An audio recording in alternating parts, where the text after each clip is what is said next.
grandes gênios da pintura.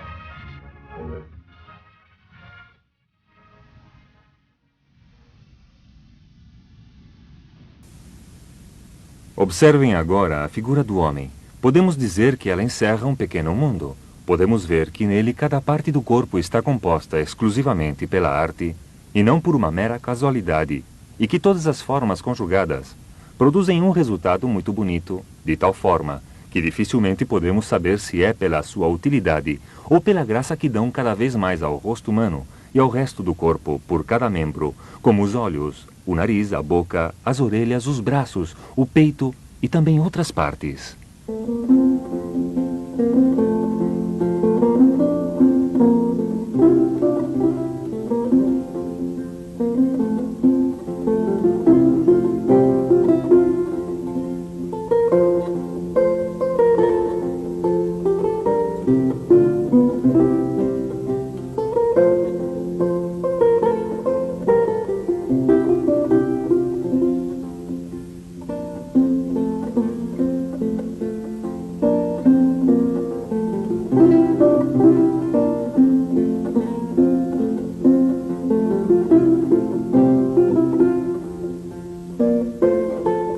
Nascido perto de Mantua em 1478, 5 anos antes de Rafael, o conde Baldassare Castiglione Ludovic Le Mort, depois Francisco de Gonzaga, antes de entrar a serviço do duque de Urbino, Diobaldo de Montefeltro, o filho de Frederico. É em Urbino que Castiglione encontra o jovencíssimo Rafael. Os dois homens dão início a uma profunda amizade. Com a morte do duque em 1508, Castiglione continua trabalhando para o sucessor dele, Francisco Maria della Rovere, quem o envia a Roma como embaixador.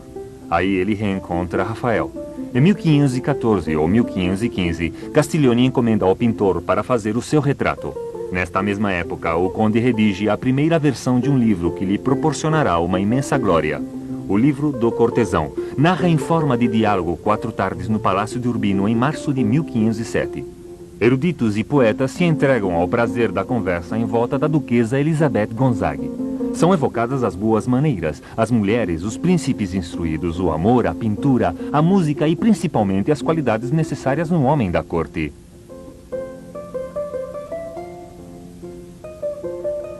Rafael está em Roma desde vários anos. Ele foi chamado pelo Papa Júlio II para decorar os apartamentos do Vaticano. E continua fazendo o mesmo para o sucessor de Júlio II, Leão X. Além disto, o pintor se dedica também a outras atividades, decoração, arquitetura, arqueologia. Juntamente com seu amigo Castiglione, ele supervisiona as escavações e sonha com poder realizar um mapa da antiga Roma. Rafael trabalhará no Vaticano justo até a sua morte repentina em 1520, com 37 anos de idade. Castiglione, que está casado, perde a sua mulher nesse mesmo ano. A partir de 1525, é núncio pontifical na corte de Carlos V. Publica o seu primeiro livro em Veneza em 1528 e no ano seguinte morre na Espanha sem ter voltado a ver Roma e nem Mantua.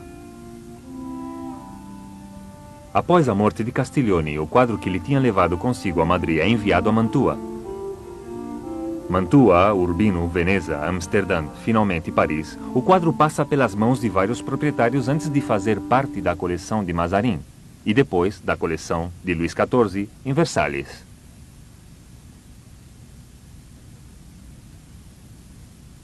Em 1793, o quadro fazia parte das primeiras coleções do novo Museu do Louvre. Ele ocupará sempre um lugar de honra. Quando a Gioconda foi roubada em 1913, permanecendo desaparecida durante 2 anos, é Castiglione quem a substitui no centro de uma das paredes do Salão Carré. Este retrato foi copiado muitas vezes. Uma cópia muito similar ao original se encontra em Mantua. Outra cópia está em Vila d'Este, em Tivoli. Um amplo escrito resume a vida do personagem. Uma versão, antiga também, está conservada nas reservas do Louvre.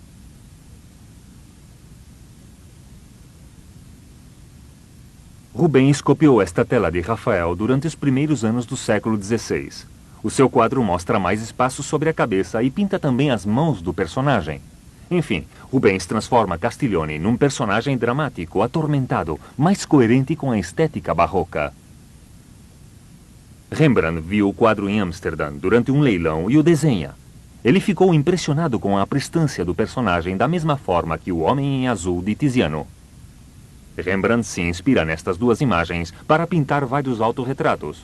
O fato é que, desenhando Castiglione, ele deixa nele os seus traços próprios. No Museu do Louvre, o quadro continua atraindo vários pintores. Delacroix o desenha, Maurice Denis o transforma em retrato Nabi. Matisse descobre nele a arte de pintar o rosto.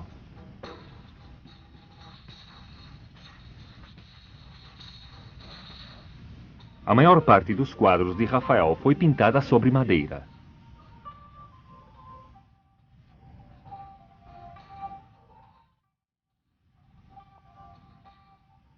A pintura sobre tela começa a se estender em Itália no final do século XV. Baldassare, Castiglione e Autorretrato com um Amigo são os únicos retratos que Rafael pintou sobre este novo suporte. Esta tela era pregada sobre a parte dianteira do chassi. Rapidamente, os pintores optaram por pregá-la sobre a parte exterior do chassi. A aresta da moldura participa assim de forma mais uniforme sobre a tensão da tela. Segundo a cópia de Rubens, vários historiadores pensaram que a imagem de Rafael tinha sido reduzida cortando as mãos do modelo. Em 1975, o quadro apresentava a zona onde o pigmento aderia bastante mal e decidiu-se separar a tela do reentelado que o dobrava. Nesta ocasião, os restauradores puderam ver que a tela original apresentava uma excelente qualidade e parecia que jamais tinha sido cortada. De fato, a tensão exercida pelos pregos provocou entre cada prego uma deformação do tecido em festões. Estes festões teriam desaparecido se os bordes do quadro tivessem sido cortados.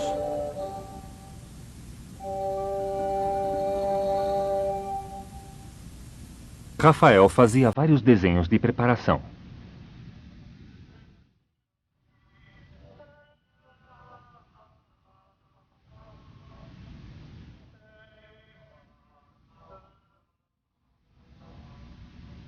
Um estudo sobre a sanguina para pintar o retrato de Júlio II subsistiu.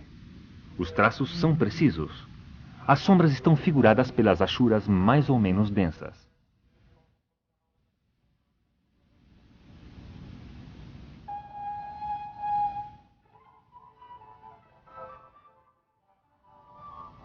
O suporte utilizado é uma tela de linho em tecido fino.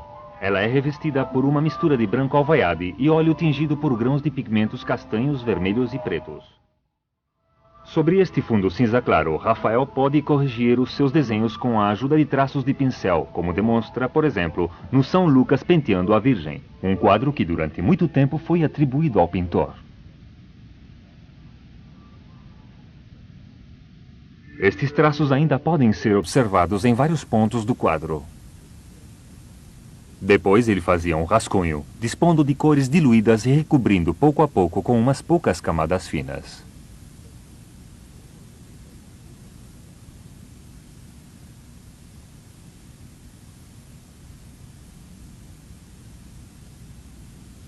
De fato, Rafael conseguia, com a fineza das camadas de pinturas, manter o aspecto real dos relevos dos tecidos que reproduzia, com tantos efeitos de textura.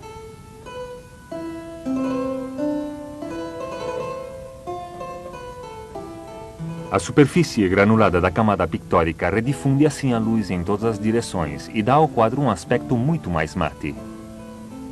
O conjunto da composição, tratada com leveza e suavidade, corresponde aos princípios preconizados por Castiglione no seu livro. A miúde em pintura, uma única linha não trabalha uma única pincelada facilmente dada, de tal modo que parece que a mão, sem ser guiada por nenhum estudo ou por nenhuma arte, encontra para ela mesma a sua meta segundo a intenção do pintor. Demonstra claramente a excelência do artista que cada um aprecia depois, segundo o seu próprio critério.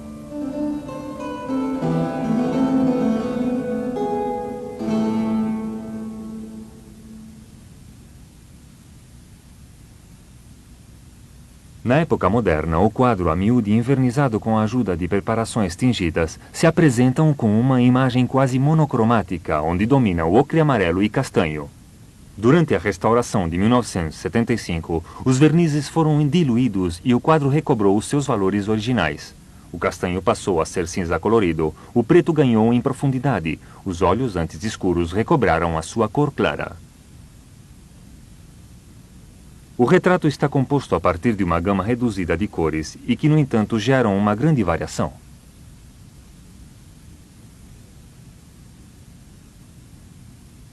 Variação de pele, Variação da barba. Variação das encarnações. Os olhos são de um azul celeste denso, mas tirando um pouco para o verde. Esta cor talvez tenha sido obtida diretamente da malaquita, e é sem dúvida a única cor pura de todo o quadro. Mais duas pequenas anotações de cores vivas, o fio vermelho e botão dourado.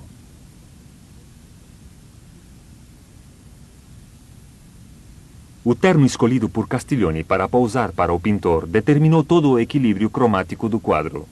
Por isso, o personagem veste escuro e se destaca sobre um fundo claro. A dama com véu, tão similar a Castiglioni tanto pela pose como pela importância dada à manga, está vestida de claro e se destaca sobre um fundo escuro. A luz é suave. É uma luz típica de um ateliê. Ela vem do alto à esquerda. Ela clareia o fundo também ou projeta a sombra do personagem. Este fundo, logicamente, é próximo. Outras luzes, outras tintas e outras distâncias do fundo teriam quebrado este delicado equilíbrio.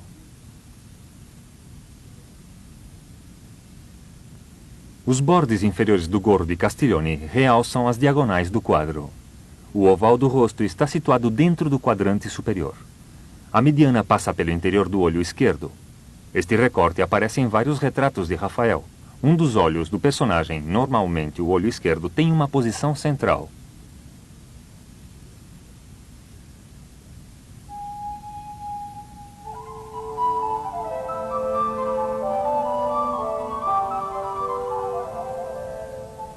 O mesmo princípio de composição está presente nas obras de Da Vinci. E também nos pintores das escolas do norte como Van Eyck. O rosto humano, muito recortado e móvel, é o detalhe mais difícil de reproduzir. Não se pode reduzir às formas geométricas elementais. O ponto fixo escolhido e situado no centro, pupilas na beira do olho, é de fato o único ponto de referência preciso que dispôs o pintor para construir um rosto e para pôr em perspectiva os complexos relevos das órbitas, da face, da fronte e da testa. O rosto de Castiglioni está situado um pouco enviesado em relação com o plano do quadro. Rafael então diminui o tamanho da orelha direita para criar um efeito de perspectiva. Um segundo recurso assegura o relevo, a sombra. É a densidade da sombra que permite captar imediatamente a profundidade da órbita ou perceber a orientação saída da testa. Se se apagam as sombras do rosto, obtém-se uma figura plana sem vida.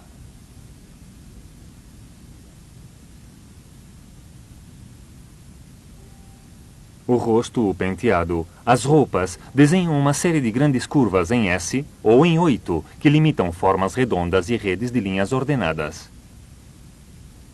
Os traços visíveis em volta dos ombros e à direita do gorro mostram que, apesar da extrema fineza das camadas, o pintor hesitou na hora de retomar certos contornos.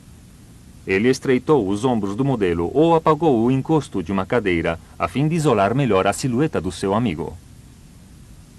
Ele reduziu o gorro para deslocar a parte sombria do rosto e destacar a curva. Este zigue-zague negro no contorno do rosto se destaca de forma estridente sobre o fundo claro, dando um toque dinâmico e potente na composição dedicada por natureza à imobilidade. Outro tratamento inusitado, a posição das mãos. A restauração revelou que uma linha de pintura negra, um pouco mais de 1 centímetro de largura, marcava o contorno do quadro. Este limite, que deveria desaparecer por baixo da moldura, corresponde à mão do pintor. Enquadrando desta forma e cortando a mão do seu modelo, Rafael deseja concentrar a atenção do espectador sobre o rosto, a zona mais clara e mais colorida.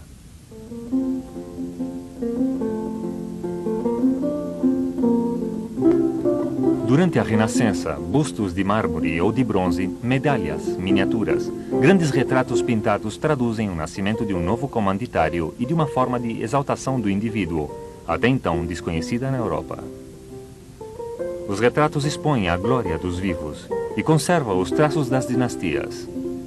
Alberti sublinha o caráter quase divino do retrato, que torna presente os ausentes e também os mortos. Também o pintor entra nesta comunidade de poderosos, fazendo as suas apresentações e assinando as suas obras. Para Castiglioni e o seu entorno, a pintura chega a ser a arte por excelência, se opondo à escultura, arte menos dotada para a imitação.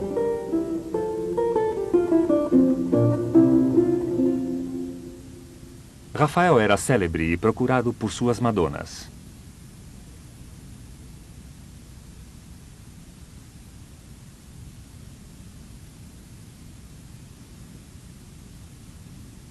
Esta maneira de repetir um tipo ideal de beleza é compartido por todos os pintores da época. Esta ideia estava inspirada nas novas leituras de Platão, realizadas tanto por eles como também por seus amigos humanistas.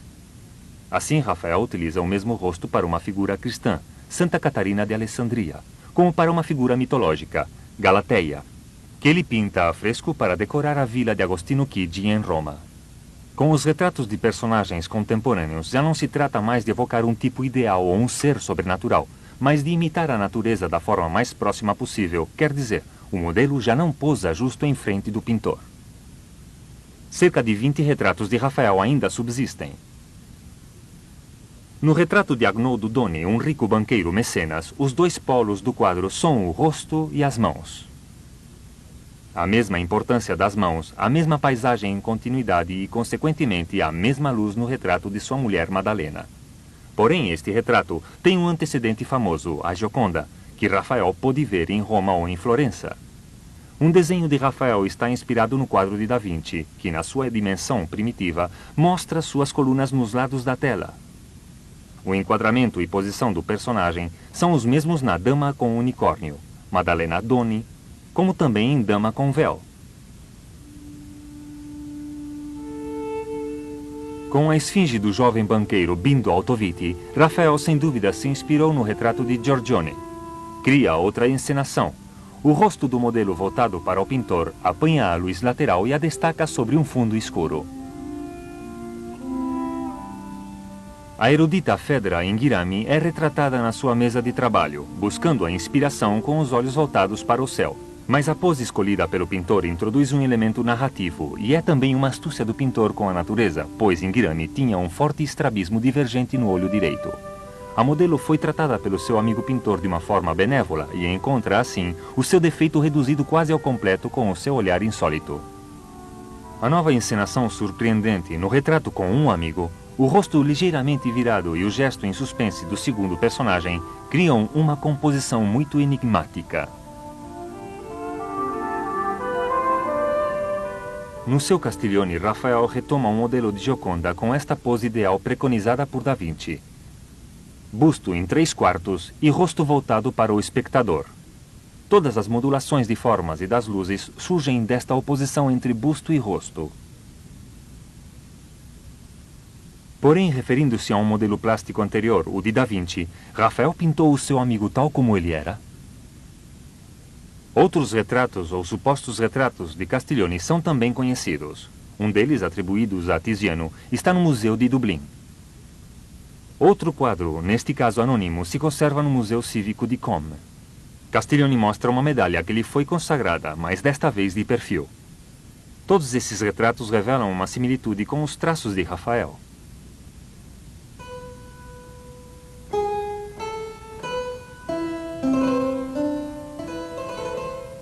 Castiglioni, no seu livro, destaca a austeridade das vestimentas espanholas.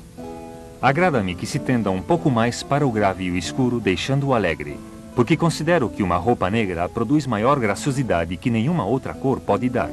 Se não puder ser o negro, pelo menos que seja uma cor mais escura.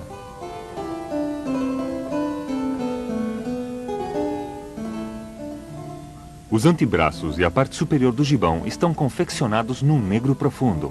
Sem dúvida, de veludo e em harmonia com o negro do gorro. As mangas são amplas e inchadas. São de pele cinza, com pontos brancos e reflexos avermelhados. Trata-se de esquilos do norte ou da Sibéria, do mesmo animal que se faziam os melhores pincéis.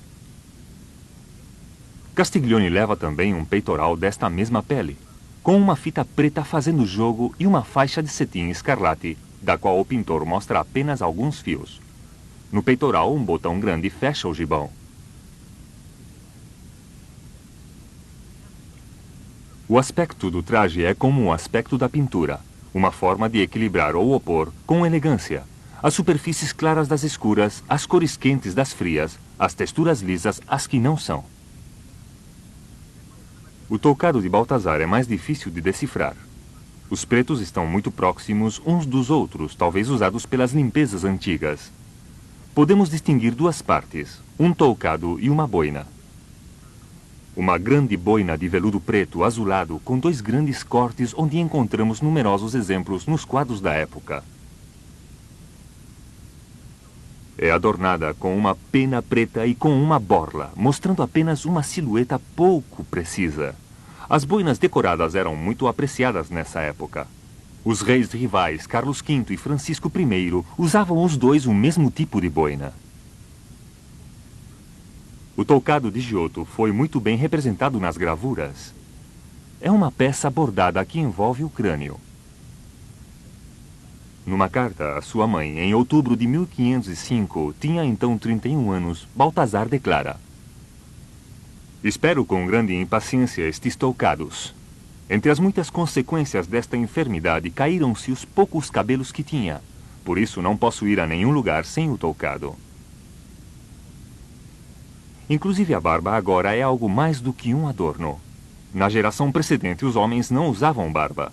Esta nova geração, fascinada pela antiguidade, começa a escavar sob os seus pés para redescobrir Roma e Grécia.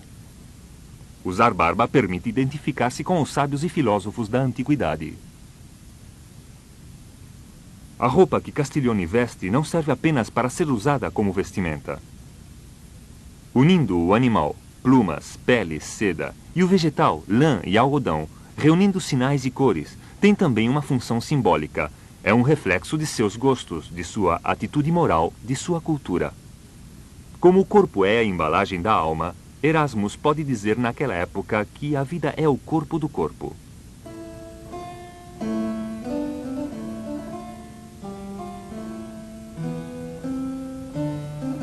Para os humanistas que estão ao redor de Rafael, o rosto é um livro aberto, um espelho da alma. Os rasgos falam, têm um sentido. Traiçoeiro o verdadeiro caráter das pessoas. O artista autêntico é aquele que sabe ler numa carta, o que sabe entender, o caráter e a paixão. Os contemporâneos de Rafael estavam de acordo quando se tratava de definir seu caráter. Era aberto, cortês, atento, capaz de adaptar imediatamente seu espírito ao dos demais. Sua facilidade para o retrato era talvez consequência de sua empatia. Seu rival, Miguel Ângelo, possuía um caráter sombrio e não estava interessado no retrato que considerava um gênero mundano. Preferia representar sobre todo o tipo de ideais. Castiglione é tranquilo, atento, sereno. Seu sorriso representa a bondade. Neste ponto, todas as testemunhas convergem. Castiglione olha para o seu amigo, o pintor, com total confiança e até com uma certa desenvoltura. O desprezo de qualquer afetação, uma certa desenvoltura, é o supremo adorno moral dos gentilhomens. Existe uma ditas ou feitas, mais do que qualquer outra coisa.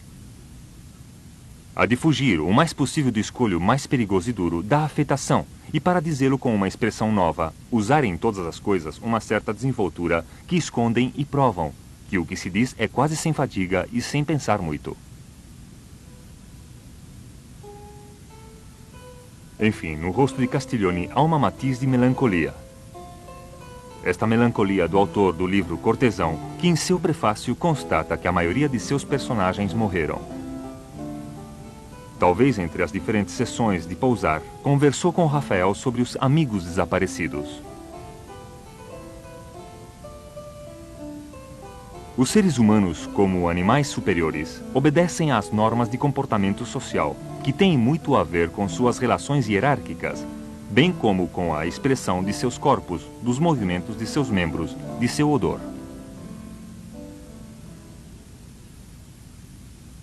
Jean d'Aragon está situado no trono bem acima do pintor. Rafael não vai pessoalmente a Nápoles para desenhar o soberano e deixa seus alunos acabarem o quadro. mas respeita em seu ateliê as regras simples da distância frente à autoridade. Dois banqueiros olham ao pintor do alto como o cardeal, como a gaivota, e podemos chegar à conclusão que não era um íntimo de Rafael. Únicas exceções a esta regra, a relação amorosa e também a amizade franca. Então os corpos podem se aproximar, como no retrato duplo de Andrea Navaggero e Agostinho Bezzano, amigos de Rafael. Os dois se tocam como em outro retrato de Rafael com um amigo.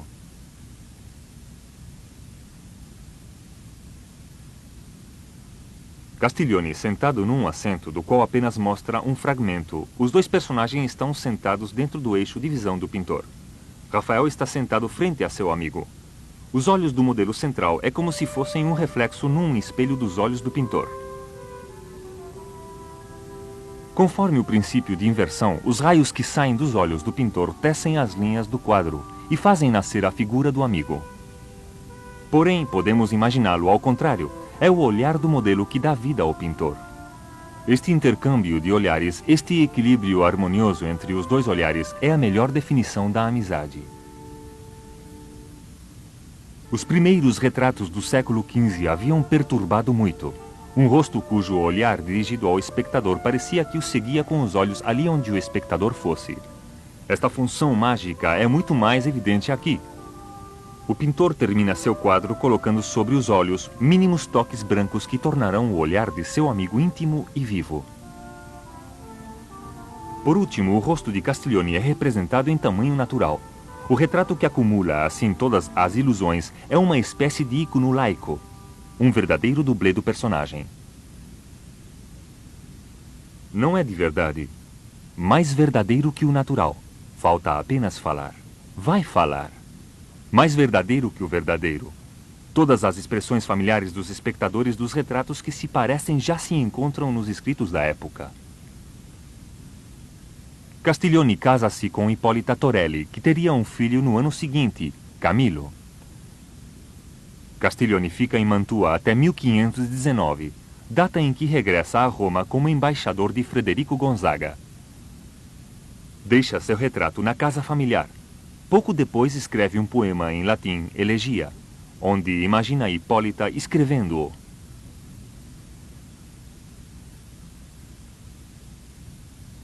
Quando estou só, o retrato pintado por Rafael me recorda seu rosto e tenho saudades. Rio com ele, brinco. Falo com ele. E como se ele pudesse responder, tenho às vezes a sensação de que vai se mover, que deseja dizer algo e falar com palavras. O menino reconhece seu pai e, conversando, cumprimenta-o. Assim me consolo e passo meus intermináveis dias.